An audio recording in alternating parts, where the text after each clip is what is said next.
देखिए कितने ऊंचे पहाड़ पर है ये।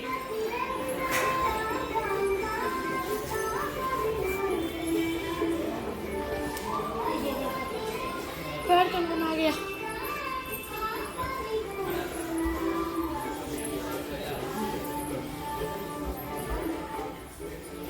पैर दुख गया यार।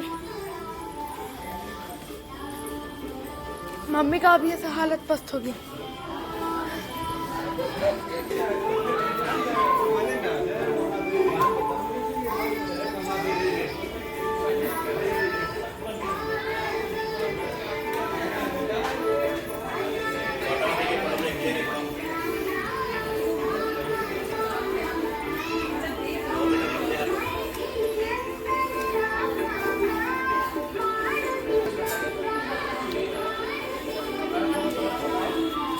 ये देखिए यहाँ का, देखिए दोस्तों यहाँ पे जिस तरह से पूजा होता है।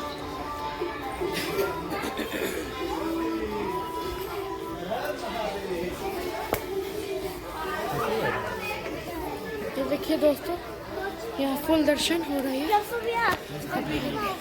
अभी आगे चल रहा है। यहाँ पे हनुमान जी का है, फोटो शूट वाला है। ये देखिए यहाँ से दोस्तों, यहाँ से आपका हो गया, यहाँ से फोटो शूट का ऑप्शन हो गया। और यहाँ पे आगे चल के आपको लग रहा होगा मेरा आवाज ऐसा क्यों है। 20 सीढ़ियां पार कर हाँ ये देखिए 221, ये देखिए यहाँ इस पे कदम रखने जा रहे हैं। ये कदम रख दी।